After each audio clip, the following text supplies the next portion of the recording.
हर माता-पिता चाहते हैं कि उनका बच्चा अच्छे स्कूल में पढ़े, अच्छी शिक्षा पाए और ज़िंदगी में कुछ अच्छा करे।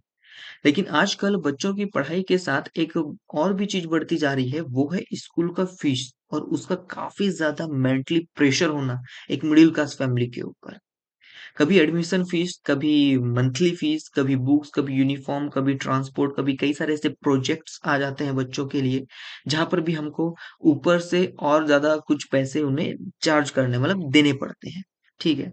तो कई मिडल क्लास पेरेंट्स हैं ना, उनके लिए महीने की कमाई का एक बड़ा हिस्सा होता है सिर्फ़ बच्चों की पढ़ाई में खर्च करना और सबसे बड़ी परेशानी तब होती है जब फीस देने का तारीख पास आ जाता है और घर का बजट बिगड़ने लगता है। अगर आपके साथ भी ऐसा होता है तो आज ये वीडियो आपके लिए है। आज हम बात करेंगे कि स्कूल के फीस का प्रेशर कम कैसे किया जाए और बिना बच्चे की पढ़ाई को नुकसान पहुँचाए और बिना हर महीने टेंशन लिए हम अपने बच्चों के जो फीस है उसको प्रॉपर पे कैसे करेंगे। तो हे गाइस मेरा नाम है प्रथम बाबू, मैं इस चैनल पे परिवार से संबंधित, बच्चों के परवरिश से संबंधित और रिश्तों से संबंधित वीडियोज़ लाता रहता हूँ, तो इस चैनल को सब्सक्राइब करना ना भूलिएगा। अगर आप एक मिडिल क्लास फैमिली से बिलॉन्ग करते हैं तो ये चैनल सिर्फ़ आपके लिए है। तो चलिए दोस्तों वीडियो पे हम आगे बढ़ते हैं। सबसे पहले हमको ये समझना होगा कि स्कूल की फीस कभी अचानक से नहीं आती है, ठीक है? अक्सर हम यही सोचते हैं कि अरे यार! अगले महीने फिर स्कूल की फीस देनी है। लेकिन ये सच्चाई है कि हम पहले से पता होता है कि हमें फीस कब देनी है। जैसे हर महीने हमको 3 तारीख को फीस देनी होती है, एग्ज़ाम्पल ले लेते हैं, ठीक है? तो ये चीज़ें क्या हमको उसी महीने पता चलती है क्या? नहीं चलती ना, हमको पहले से ये चीज़ ऑलरेडी पता होता है कि हर मंथ में हमको 3 तारीख को स्कूल की फीस देनी है। तो इसलिए सबसे पहले काम आपको क्या करना है कि स्कूल की फीस को अचानक आने वाला खर्च मत समझिए। मान लीजिए आपके बच्चे की जो साल की स्कूल की फीस है वो 30,000 है, एग्ज़ाम्पल ले लेते हैं, 30,000 रुपीज़ आपकी फीस है, मिनिमम फीस मैंने प्राइवेट स्कूल का मैंने यहाँ पर लिया हुआ है। तो अगर आप इसके साथ जो 30,000 की जो फीस सोचेंगे तो बहुत बड़ा अमाउंट लगेगा। लेकिन अगर इसे हम 12 महीनों में हम इसे डिवाइड कर दें, ठीक है? यानी कि 12 महीने में डिवाइड करेंगे, किस तरीके डिवाइड करें, हम इसको लगभग ढाई से 3,000 रुपए, ढाई से 3,000 रुपए पर मंथ की जो हमारी सेविंग होती है, मैंने पिछली वीडियो पे बताया था कि एजुकेशन फंड हम कैसे जमा करें। पेरेंट्स एक मिडिल क्लास फैमिली कैसे बच्चों के लिए एजुकेशन फंड अलग से जमा कर सकता है।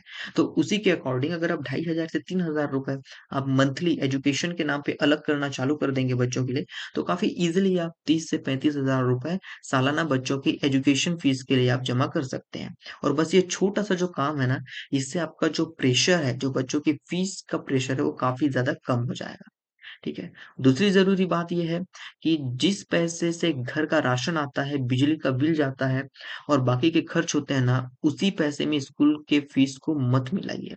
अगर पॉसिबल हो तो स्कूल की फीस के लिए अलग जगह पैसा रखना शुरू कीजिए। मैंने पिछली वीडियो पे भी बात किया था कि आप एक अलग से ज़ीरो बैलेंस अकाउंट आप बना सकते हैं, जहाँ पर आप हर महीने एक निश्चित अमाउंट आप बच्चों की फीस के लिए यहाँ पर जमा कर सकते हैं। पहले घर का ज़रूरी खर्च निकालिए, उसके साथ-साथ स्कूल की फीस का पैसा भी अलग कीजिए। मान लीजिए स्कूल की फीस के लिए हर महीने आपको 3,000 रुपए रखने हैं, तो सैलरी आने के बाद सबसे पहले आप 3,000 रुपए अलग कर दीजिए, ठीक है? फिर बाकी के पैसे से आप घर चलाइए। क्योंकि अगर आपने सबसे पहले पूरा पैसा आपने यहाँ-वहाँ खर्च कर दिया, तो फीस के लिए पैसे आएँगे ही नहीं, मतलब बचेंगे ही नहीं। तो फिर से वो टेंशन होना आपको चालू हो जाएगा। तीसरी बात मैं आपसे ये कहना चाहूँगा कि ये जो गलती है ना, अक्सर मैंने कई सारे मिडल क्लास पेरेंट्स में देखा हुआ है। उन्हें लगता है कि बच्चों की एजुकेशन का मतलब सिर्फ स्कूल फीस है, लेकिन असली खर्च में ना और भी चीज़ें होती है। जैसे बुक्स हो गई, कॉपीज़ हो गई, यूनिफ़ॉर्म्स हो गई, उनकी शूज़ फट गई, सॉक्स फट गए, स्कूल बैग का फिर उनको अगर नया लेना पड़ गया, उनकी जो ट्रैवलिंग है, ट्रांसपोर्ट जो घर से स्कूल जाना, उनके प्रोजेक्ट्स हो गए, उनकी एक्टिविटीज़ कई सारे स्कूलों में होती है और कभी-कभी अचानक से आने वाले दूसरे खर्च भी हो जाते हैं। पिछले साल के शुरुआत में बैठकर आप एक बार अंदाज़ा लगाइए कि इस साल बच्चे की पढ़ाई में कुल कितना पैसा खर्च होने वाला है और आपको पहले से अंदाज़ा होगा तो अचानक से आने वाला खर्च से आपको ना डर नहीं लगे। ये बात थोड़ी-सी कड़वी है लेकिन बहुत ज़्यादा ज़रूरी है कि कई बार क्या होता है ना जो हम मिडल क्लास जो फैमिली होते हैं और जो हमारे बच्चे होते हैं, ऐसे स्कूल चुन लेते हैं जिनसे हमारी जो इनकम है ना आसानी से सपोर्ट ही नहीं करती है। ठीक, इस चीज़ को मैं ईज़िली तरीके से समझाता हूँ। हम इसे देसी लैंग्वेज में कहते हैं कि औकात से ज़्यादा हमको शौक पालना। ठीक है, क्यों? क्योंकि पड़ोसी का बच्चा वहां पढ़ता है, रिश्तेदार का बच्चा वहां पढ़ता है, और हमें ये लगता है कि महंगा स्कूल मतलब ज्यादा अच्छी पढ़ाई या फिर ज्यादा अच्छी शिक्षा। लेकिन हर परिवार की इनकम अलग होती है। हर स्कूल की फीस देने के बाद घर का पूरा बजट हिल जाता है, और हर महीने लोन लेना पड़ता है।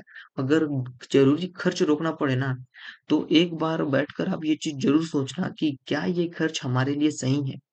क्योंकि बच्चों की अच्छी पढ़ाई ज़रूरी है, लेकिन उसके लिए पूरे परिवार का फाइनेंशियल पीस खत्म करना ये काफ़ी ज़्यादा गलत बात है। मैं ये बिल्कुल भी नहीं कहूँगा कि मैं ये बिल्कुल नहीं मानता, ठीक है, कि अच्छी स्कूल महँगे स्कूल में ज़्यादा अच्छी एजुकेशन मिलती है। ये डिपेंड करता है आपके बच्चे के पढ़ाई के माहौल के ऊपर, बच्चा आपका कितना इंटरेस्ट लेता है पढ़ाई के ऊपर।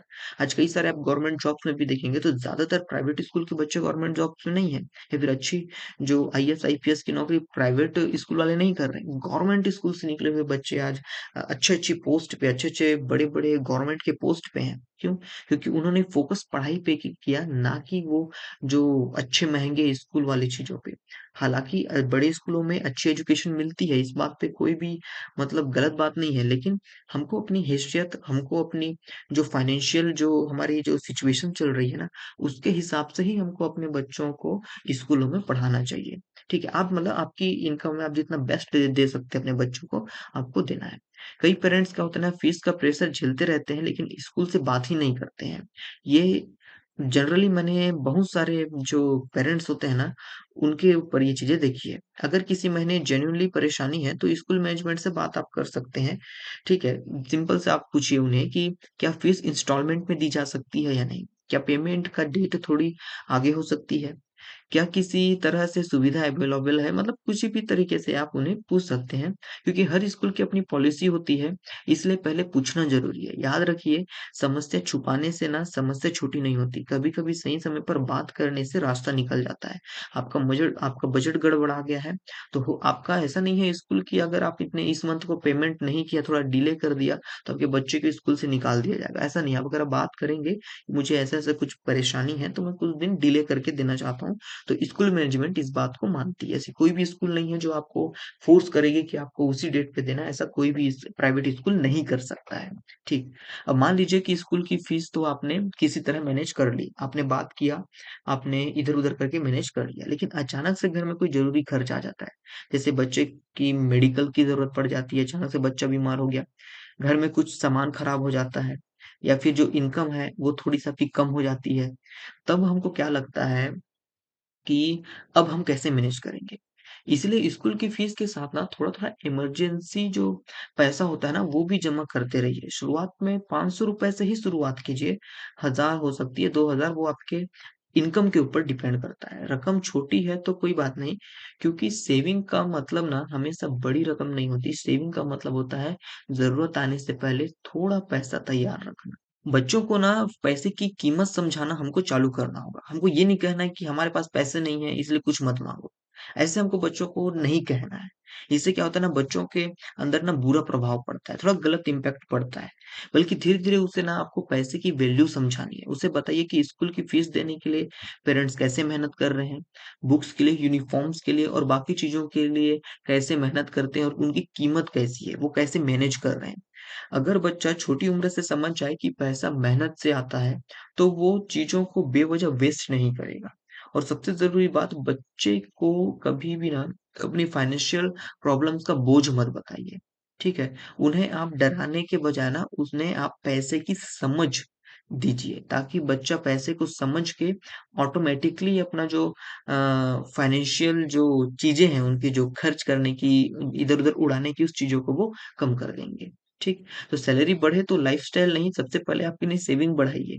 कई बार वही चीज़ होता है कि आपकी सैलरी 25 से 30,000 रुपए बढ़ जाती है ना, तो अक्सर हम क्या करते हैं कि थोड़ा फ़ोन ले लेते हैं, कुछ नया-नया चीज़ों को हम शॉपिंग कर लेते हैं, खाना खा लेते हैं, घूमते-फिरते हैं, पैसे बर्बाद कर देते हैं।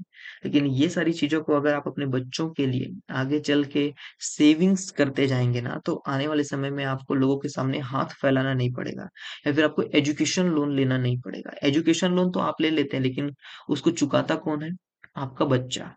आपका बच्चा उस चीज़ को चुकाना चालू करेगा और वो काफ़ी ज़्यादा अंदर ही अंदर कोसेगा भी कि मेरी सैलरी इतनी नहीं है, ऊपर से वर्कलोड इतना ज़्यादा है, वर्क प्रेशर इतना ज़्यादा है, मैं जॉब भी नहीं छोड़ सकता। वो काफ़ी ज़्यादा ना फ्रस्ट्रेट हो जाएगा इस चीज़ों से। ये चीज़ों को आप भी इस चीज़ को आप ना रिलेट कर रहे हैं कि आपने एजुकेशन लोन लेके आपने पढ़ाई की, आप एजुकेशन लोन को आप पेमेंट कर रहे हैं, अभी भी आप पेमेंट कर रहे हैं, लेकिन आपकी इनकम है ना, वो उस लायक नहीं है जिस लायक आपने पढ़ाई की हुई थी। तो आज जो फीस मैनेजेबल लगता है ना आपको, वो ज़रूरी नहीं कि 5 साल बाद भी उतना ही आसान मैनेज हो। इसलिए बार-बार मैं आपसे कहूँगा कि जब बच्चा पैदा होता है, उसी समय से आप उसे हर महीने 500 से ₹1000 आप उसके लिए सेव करना चालू कर दें। मान लीजिए आपने ₹500 भी आपने सेविंग करना चालू कर दिया ना बच्चे के पैदा होते ही, तो आने वाले 3 साल के बाद जब वो स्कूल जाएगा तो आप नहीं-नहीं करके भी आप 18 से 20,000 रुपए आप सेविंग कर लेंगे। और अंत में मैं जो जितने भी मिडिल क्लास पेरेंट्स हैं, उन सभी से ये चीज़ें कहना चाहूँगा कि अपने बच्चों को सिर्फ़ महँगे स्कूल में पढ़ाना ही सफलता नहीं होता, बच्चों को अच्छी एजुकेशन के साथ अच्छे संस्कार, डिसिप्लिन, मेहनत और पैसे की वैल्यू समझाना भी उतना ही ज़्यादा ज़रूरी होता है। कभी-कभी पेरेंट्स सिर्फ फीस भरने के लिए इतना स्ट्रेस लेते हैं कि घर का माहौल ही खराब हो जाता है। माँ-बाप टेंशन में रहते हैं, बच्चा भी टेंशन में महसूस करता है और पढ़ाई का प्रेशर अलग। इसलिए कोशिश कीजिए कि फीस का प्लान ना पहले से ही बने। पैसा थोड़ा-थोड़ा अलग रखा जाए ताकि ज़रूरत पड़ने पर ना सही लोगों से बात करके आप उस पैसे को आप अपने बच्चों के एजुकेशन के लिए आप इन्वेस्ट कर सकें।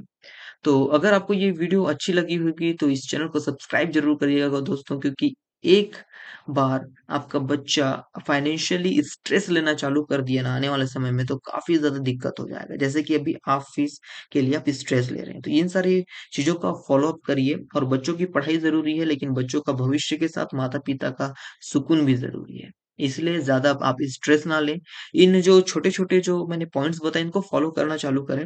आने वाले 1 से डेढ़ साल के अंदर आपको काफ़ी अच्छा रिज़ल्ट इसके ऊपर मिलने वाला है। तो आप भी अगर ऐसे ही सिंपल फैमिली फाइनेंस और मिडिल क्लास लाइफ से जुड़े प्रैक्टिकल वीडियोज़ चाहते हैं ना, तो इस चैनल को सब्सक्राइब करना ना भूलिएगा दोस्तों। आप सब्सक्राइब नहीं करते हैं।